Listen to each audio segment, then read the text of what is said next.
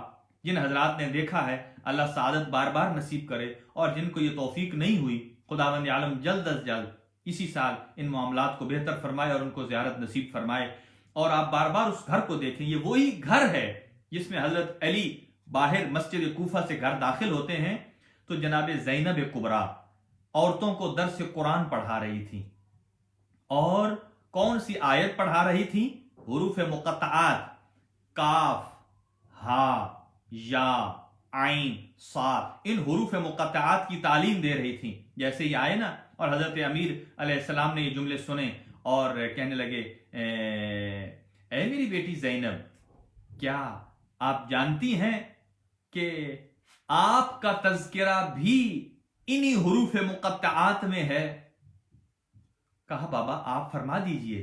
کہا ان حروف مقطعات کا مطلب کیا ہے؟ کاف، ہا، یا، عین، صاد کا کیا مطلب ہے؟ فرمایا کاف کا مطلب ہے کربلا، ہا کا مطلب ہے ہلاکت، یا کا مطلب ہے یزید، عین کا مطلب ہے آتش پیاس، اور صاد کا مطلب ہے صبر. کہا اس میں تمہارا بھی حصہ ہے. صبر سے مراد اے میرا بیٹا یہ صبر زینب کبریٰ ہے، صبر زینب کبریٰ ہے. اور اس وقت ایک مرتبہ بی بی کی آنکھوں سے آنسو آ گئے اور آنسو آئے اور فرماتی ہیں اے میرا بابا آپ مطمئن رہیے، آپ ابھی مجھے بتا رہے ہیں لیکن میری ماں فاطمہ زہرا اس سے پہلے مجھے بتا چکی ہیں اس سفر کربلا میں. اے زہرا آپ کا بڑا حصہ ہے، اگر دین کو بچانا ہے تو تیرا بھائی حسین بچائے گا، لیکن اپنے بھائی کی قربانی کو اگر زندہ رکھنا ہے اے زینب عالیہ یہ تیرے حوصلہ ہے، یہ تیرا صبر ہے، یہ تیرا کردار ہے. ناظرین محترم، جب 3 سال کا عرصہ اسی کوفہ میں گزرا نا، مولا نے اپنے بیٹوں حسن و حسین کو بلایا اور بلا کر کہتے ہیں بیٹا حسن، بیٹا حسین آؤ، 3 سال کا عرصہ گزر گیا ہے، میں نے اپنی بیٹیوں زینب و کلثوم سے ملاقات نہیں کی، ان کی زیارت نہیں کی، جائیے میری بیٹیوں کو مدینہ سے کوفہ لے آئیے. یہی اسی رمضان سے قبل کی بات ہے، 38 یا 39 ہجری کی. اور کہا جاؤ اور میری بیٹیوں کو مدینہ سے کوفہ لے آئیے. ناظرین محترم زیادہ وقت نہیں ہے، 4 یا 5 منٹ آپ کی زحمت آپ کو تکلیف دوں گا. کہا ان سے لے آئیے، لیکن بیٹا حسن حسین یاد رکھیے گا کہ میری بیٹیاں مسلسل سفر کرنے کی عادی نہیں ہیں، انہیں جگہ جگہ منزل کراتے آنا، اس لیے کہ وہ تھک جائیں گی، وہ عصمت و طہارت کی پروردہ ہیں. اور دوسری شرط فرمائی ہے میرا بیٹا حسن و حسین دن کو آرام کریے گا اور رات کی تاریکی میں سفر کیجئے گا، اس لیے کہ زینب و کلثوم فاطمہ الزہرا کی بیٹی ہیں، ان کا جنازہ بھی رات کو اٹھا تھا.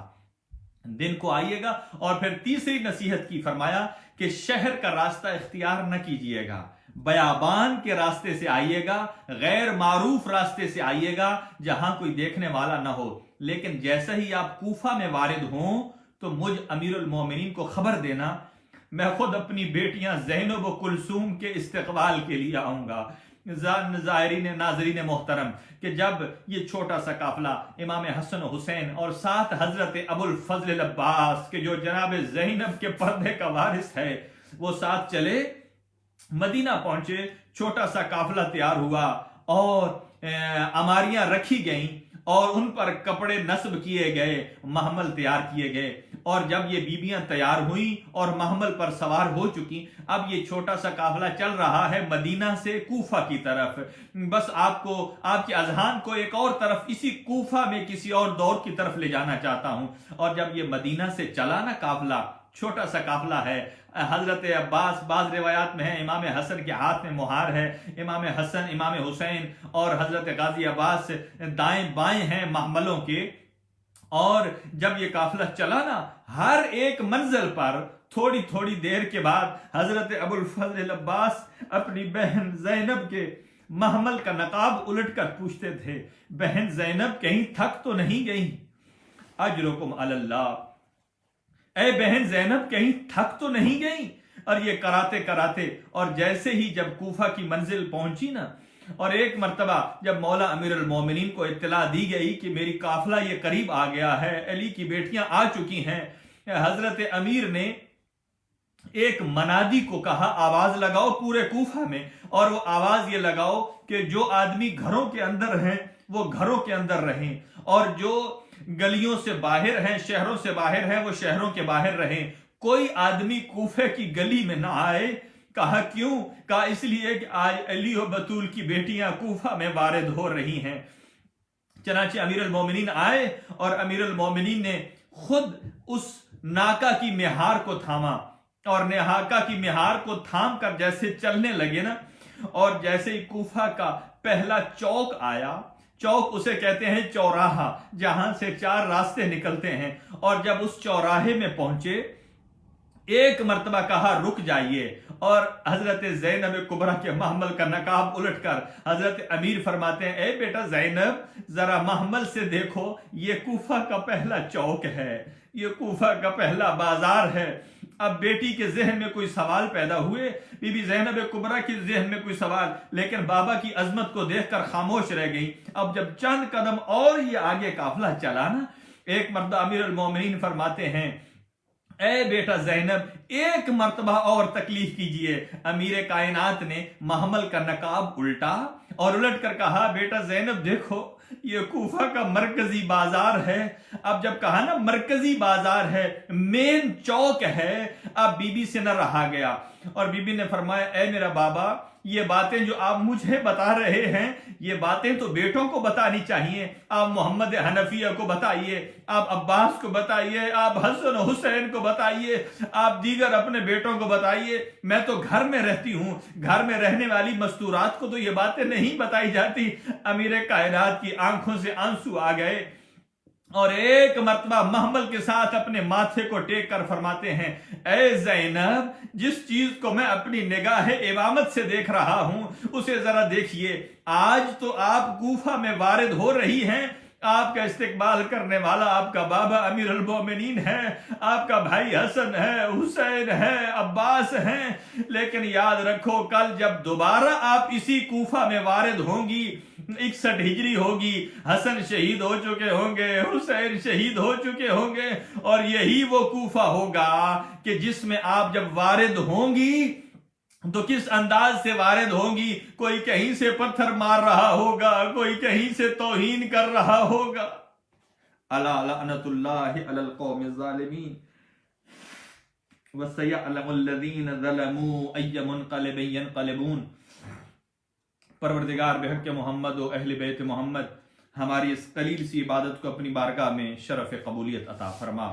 پروردگار بحق محمد و اہل بیت محمد اس مجلس عزا کا ثواب جن جن مرحومین کے لیے کہا گیا ہے ان کے نامہ اعمال میں درج فرما, اور جن جن مومنین اور مومنات نے درخواست دعا کی ہے پروردگار اس مجلس عزا کا ثواب اور دعائے مبارکہ افتتاح اور تلاوت قرآن مجید کا ثواب جتنے بھی ہمارے ادارے پاکستان جعفریہ کے مرحومین ہیں ان کے نام اعمال میں درج فرما، اور سید عامر نقوی جو ہالینڈ سے ہیں ان کے والدین کے گناہ معاف فرما، اور پروردگار اطہر کاظمی صاحب کے والدین کے درجات بلند فرما، سید نجم الحسن بخاری صاحب کے والدین اور ان کی فیملی کے جتنے بھی جملہ مرحومین ہیں پروردگار ان کو جوار سید الشہداء میں جگہ عنایت فرما، اور سید محسن نقوی صاحب کے والدین اور ان کے سسر ساس اور ان کی مرحومہ اہلیہ اور ان کی ہمشیرہ مرحومہ اور عباس بھائی اٹلی سے، اور جو بھائی برادر واصف حسین صاحب کے والد ان کے درجات بلند فرما، اور جتنے مومنین نے الغرض درخواست سے دعا کی ہے۔ اور ابھی ہمارے پاس 38 منٹ پر افطار کا وقت ہے برسلز میں، اور دعا ہے خداوند عالم سارے مومنین کی توفیقات میں اضافہ فرمائے، اور جو بھی اولاد ہیں ان کی جھولیوں کو آباد فرمائے، جنہیں اولاد عطا کی ہے نیک اور صالح تربیت کی توفیق عطا فرمائے۔ پروردگار اس ماہ سیام ماہ مبارک میں ہمیں حق و باطل میں فرق کرنے والی کتاب قرآن مجید کی تعلیمات پر عمل پیرا ہونے کی توفیق عنایت فرما۔ جتنے ہمارے نوجوان ہیں، ینگسٹرز ہیں جو دینی جذبات رکھتے ہیں اور جو دین مبین اسلام پر کاربند ہیں، خداوند عالم ان کی توفیقات میں دن دگنی رات چگنی اضافہ فرمائے۔ برادر اصغر زیدی صاحب، سید افتخار حسین، سید انتخاب زیدی، سید علی مظہر اور سید عقیل اور محمد وقالیہ صاحب، اور برادر صغیر غوری صاحب، اور سید عباس صاحب اٹلی سے، اور مہدی برادران اور ظفر گوندل صاحب جو اٹلی سے ہمارے ساتھ جوائن کیا ہے، اختر حیدری صاحب کو اللہ شفا عطا فرمائے، ان کے بچوں پر ان کا سایہ قائم و دائم فرمائے، اور دلاور حسین بچہ بیمار ہے ان کو شفا عطا فرمائے، اور سید اکبر بخاری صاحب، سید مظہر بخاری، ان کے مرحومین، ان کے والدین، سید اظہر بخاری، سید ذاکر حسین مرحوم، سید اعجاز حیدر مرحوم، اور سید غضنفر بخاری، ان کے درجات بلند فرمائے، اور تمام مومنین کے گھروں پر اپنی رحمتیں اور برکتیں نازل فرمائے۔ اور ایک درخواست ہے برادر وقار حسین صاحب کی، حیدر صاحب کی، پاکستان سے، اللہ ان کو اولاد نرینہ عنایت فرمائے۔ ایک اور درخواست دعا ہے، خدا ان کو نیک اور صالح فرزند عنایت فرمائے۔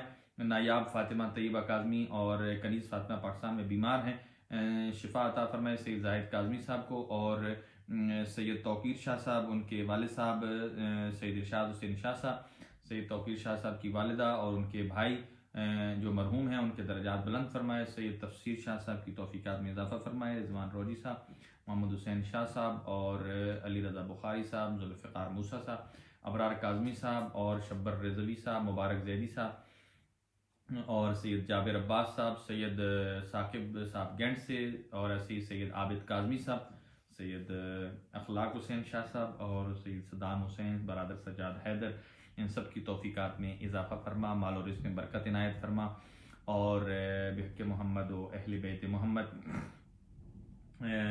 حیدر رضا صاحب مونس سے، برادر احمد صاحب مووی میکر جو ہیں، خدا ان کے والدین کے گناہ معاف فرمائے، برادر نبیل جعفر صاحب کے والدین کی مغفرت فرمائے، جعفری صاحب کے والدین، اور حاجی آصف صاحب کے جو ہے ان کو صحت عطا فرمائے، اور برادر شیخ ضامن صاحب، ثاقب گجر صاحب جو ہیں ان کی ساری خواہشات کو پورا فرمائے، ان کو صحت اور تندرستی عنایت فرمائے، اور سید محسن رضا صاحب، سید تامین بخاری اور سید سبت حسن اظہر غوری صاحب جو ہیں اٹلی سے، اللہ ان کی توفیقات میں اضافہ فرمائے۔ ایسے ہی کینیڈا سے مومنین، آسٹریلیا سے، اور جملہ مومنین اور مومنات جو ہم سے درخواست دعا کرتے ہیں گائے بگائے، وجاہت حسین صاحب ہیں، صغیر غوری صاحب، ان کی فیملی کو اللہ آباد و شاد فرمائے، اور اسماعیل مغل صاحب، چنگیز صاحب اور مظہر علی فالج کا مریض ہیں، زیب و نساء بیمار ہیں عورت، اور اطہر صاحب کی ہمشیرہ اللہ ان کو شفا عطا فرمائے، زینب حسین اور عشرت رضا اور فرح کاظمی اور